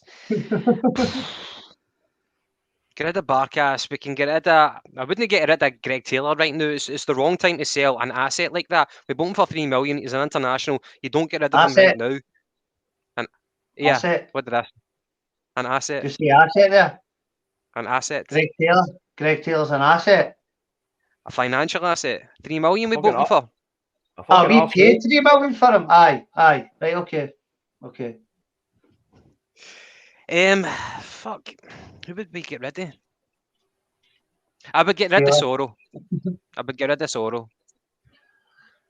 Aye, and I'm actually quite disappointed to actually have that conversation, to be honest with you, because I watched him early on in his Celtic career, and probably even the last 18 months, I thought he's going to be a fucking baller for us, man, because he looked good on the park, he played well, he broke up the game, and then, I don't know, he just lost it, man. He was playing games, I think maybe Hibs or Livingston or stuff like that. First 5 minutes, smashed into tackles, yellow card, bang, that's him fucked. Aye, you can't start off a game like that because you're walking on eggshells for the rest of the game. Mind that the game against Rangers and the game against Real Betis. You know what I mean? He fucked it for himself far too early. Betis, that's the game I was thinking about, Gav. Betis, that's the game I was thinking about. Aye, so that's been no bad, man. That's what, an hour and 37 minutes. That's no bad, by the way. Big Paddy's fucking grew an hour beard, honey. I mean, this happened to mine there, Paddy. I was like fucking Russell Gummidge before I started there. I don't know, mate, but see, before I came on, I was like, with the fucking Just for Men getting all sorted out. Aye. He'd like a fucking scoring pad. But aye, that was good, boys, man. I really enjoyed it, man. I think we get through everything. I'll wake up tomorrow like that. I can't remember what we spoke about last night, but aye, it was great. Unless you have got anything else to talk about. It's actually your podcast. I'm like, we use fucking day talk about things. You're like one of the wee fucking infiltrators that just come on like we are taking over your podcast. Aye, man. Dale, do you think we'll win the league? Oh, what a question. Oh, that's what you were going to say, Dale. Are we still in a title race? Oh, we are right now. We're only 4 points behind. Aye, we're definitely in a title race. Are we going to win the league? It's fucking. It's a hard question, even to ask a Celtic fan. I don't know, Gav. I don't know, man. I'm not going to talk shit. I don't know if we're going to win the league. I feel as if squad-wise we're better than them at full strength. if we've got Hart at the back, if we've got Ralston, Juranovic, Vickers, if Big Julian comes back, and McGregor and Rogic, Kyogo, Abada, Jota, if we play them toe-to-toe and we're fit until May, then I think we'll win the league. I think, again, COVID has played a big part. They're back playing with crowds, and they're fucking bottling it. They bottled at Ibrox against Aberdeen. They bottled it a couple of times. Obviously, I'm contradicting myself because of Dundee United at home, Livingston at home, but I don't think, personally, they have got the fucking bottle at the end of the season. 5, 6, 7 games to go, 2 or 3 points in it. So I am talking shite. We will win the league because they will absolutely fucking shit it at the end of the season with a full Ibrox. People screaming. Morelos will shit it. Ryan Kent. Where is Ryan Kent anyway? He fucked off. See away to Malaga with Bolingoli or something for a tattoo. We wish. I think he's coming back for an injury, maybe. Never heard of him, mate. Thought he was away to Bolingoli sisters in Malaga for, don't know, never seen him. So he's away. Somebody stole the passport out of his fucking man bag or something. Aye. So I hate committing online, but I'm going to do it. And if all yous Huns are watching and you're on my podcast stuff and all that, yes, we will win the league. We'll win it by 2 points and fucking get it up these. Aye, we're going to win the league, mate. We're going to win the league, Gav. Aye, 2 points. Does that answer your question, Gav? It does, emphatically. Aye. Well, I said at the start of the season, I said I'll always champion Celtic to win the league regardless, and I've no changed my views on that. See if we can beat them at Celtic Park in January. We are fucking full crowd at Celtic Park. No fucking smelly zombies in the stadium. What's the thoughts on that, but Paddy? Because I done a podcast Monday, so I can understand both sides of the argument, but obviously we never get any fans with them, right? And Celtic haven't gave them any fans, but I understand the total fucking green tinted glasses kind of guys and the Rangers guys, the Celtic guys, but do you miss the atmosphere, man? I miss it, mate. I miss it big time, man. Do you know what? See for the sake of this argument, I'm quite happy to go tit for tat for this game, right? Because they started on this push last. Was it last yes, season? They did. They started it because they couldn't handle the fact that we were fucking in the banter years. We were actually coming to their stadium. We were pumping them every single game, and it wasn't just 1 and 2-0 victories. It was 3, 4, and 5. And that but have you seen them birds, mate? No, listen me. I just heard a couple of the boys during the banter years said pump their birds. Fuck what they did me. Well, as well, we all like to fuck the Huns now and again, don't we? But no, as I said, they started on this push when they started cutting all the allocations down to like fucking 700 Celtic supporters at Ibrox. They couldn't handle it. They wanted more. They wanted more of their crowd in for the reason for vocal I keep backing. covering my roof as if I'm still sitting in the same fucking room as you. You better get the COVID test, mate. Sorry, Gav. But no, as I say, they started on this push trying to get fucking as many Celtic supporters at the stadium as possible because all we did was laugh at them. Now it's got to a stage where it's almost like fucking like gunfire at dawn. You know what I mean? Who's going to gear up first? They've cut our entire allocation under the guise of the red zone. Right, started all that push, but we all know what it was about. It was getting nobody in at the stadium. So we're quite within our rights, and I think we're quite on the money to turn around and say, do you know what? None of us were in, you's only getting in. But see, after this, if you want to sit down and talk about it, we'll iron this out like fucking adults. Because as you say, at the end of the day, it's football. It's a game that's going to be on a Sunday. It's what everybody wants, is to go to the football. People that go to the games, even that crowd, you know what I mean? It's the atmosphere. It brings it. But they started... The marketability for Sky to show the game to the neutrals across the world. How can you market it if there's no Celtic fans at Ibrox or vice versa? Aye, that's what I think, Gav. That's what I think. It's not the way forward. It's not the way forward. Should try and market it on HD TV then. We Hugh Dallas. He's sitting in the corner. Aye, he's there, mate. He's eating a fucking cheese toasty listening to that. Is it? Aye. Hope he burns his mouth, the wee bastard. Aye, he's boys at the back of the cage, mate. I'll fucking sort it to him tonight. Aye, so it's petty, I think.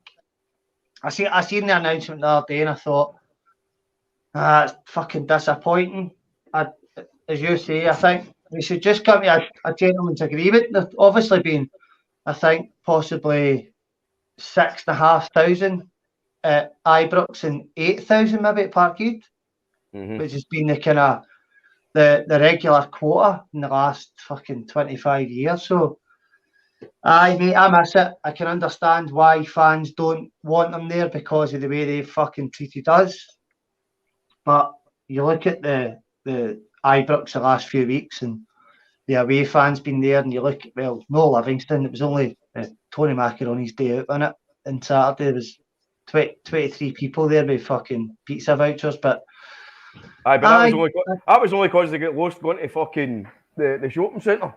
I think they're turning at the fort and be like, oh fuck, I'll need to get here, man. And then they get fucking served an absolute shitery of pie for fucking £4.50 at Parkhead, you know what I mean? But try to go to fucking Armadale and they fucking ended up getting met with David Martindale outside that with a jacket. David Martindale! And I actually spoke about David Martindale while we're here because, albeit the performance on Saturday was very, very, very frustrating against Livingston, David Martindale for me, I don't know if it's maybe Paddy, I don't know if you're fake, Gav, sorry for being an ignorant bastard, but David Martindale comes across very, very well, like media-wise. He talks well, he speaks about his team well, he backs them up well, he speaks very well about them, and he was so good about talking about his team and defending and all that kind of stuff. So, aye, David Martindale, get big hands to fucking get Martindale in. Do you know what I'll say to that? I'll say fuck David Martindale, right? Because see, after the game, played to his strengths, right? I've not got any problems with that. But what he said was, oh, listen, we played to kind of nullify Celtic. We can't go to a big pitch like Celtic Park and play open football. But I guarantee you, see as soon as they go to Ibrox, which is what I've heard is wee Davy's favourite team, they'll play They'll play fucking open football. They'll play with a fucking Moses fucking opening through the middle for somebody to walk right through. I never knew he kicked with a big fucking blue Sunday coat. Well, so I've heard. I might be wrong, but hey. Big Davy Martindale got a big fucking red Tony Ulster in his bobby. I've won the fucking back his baldy head when I slap it.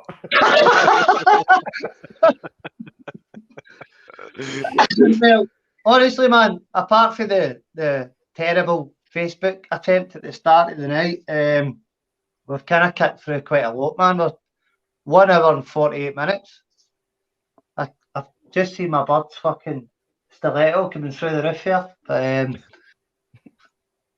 really appreciate just a wee chat tonight, guys. It was fucking brilliant, man. I'll need to watch again tomorrow because for about 45 minutes ago I can't even fuck all. I finished the tonic, but I'm looking forward to our chat whenever it is. It's 16th, Tuesday the 16th of November, which is this month, obviously. So I'll buy some Volvic. Buy some Volvic for that one. Well, is that still during the international break? Yes. Aye. I'll make you a deal. When you're on the 16th, I'll make sure you bring the Volvic, I'll bring a tonic. How's that?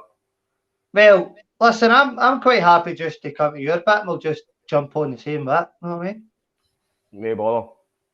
Right, we'll do that then. But I've remember, I'm just sitting. got every cut to my bit. Shut but up, just you. I'll decide. Aye, but just remember, I'm sitting your commando, so you'll need to kind of keep your hands to yourself. yes, I'm definitely no flicking your wee maggot when we're talking on the fucking line. No chance. How Not a chance for it. Aye. Honestly, man, I appreciate you pulling me at the Facebook fucking 2021 all guy hole. So it's been a pleasure, guys. The 16th of November, I'll be on the chat with the Jungle Gym boys, and thanks very much, Paddy and Gav, for listening to my piss for the last 1 hour and 50 minutes. I've thoroughly enjoyed it, by the way. It's been really good, man. No worries, mate. Pleasure, Thanks very much for coming on and fucking totally taking all of our podcast, mate. Listen, post it in your face and about that. Who's that Baldy guy, man? He's fucking smashing it. Right, that cunt looks like the new fucking Bond villain down the bottom. Who's that? Aye, man. I know. I look like that fucking as if I've got it for AIDS treatment. You know what I mean? I look like Joe Rogan's get fucking AIDS. You look like a thumb. Lee, is that fucking Lee Griffiths' boy? His hair plants. I know, man. Try and get me a range. Try and get me a range, you cunt. But honestly, guys, it's been a pleasure, man. I've really enjoyed it, man. I'll hopefully get back on and get a wee chat to you in the next couple of weeks. So God bless you all, man. God bless you, Celtic, and hope we get a wee victory tomorrow. Take care, troops, right? Cheers, mate. Cheers, Dale. Hail, Cheers, mate. Hail, guys. See you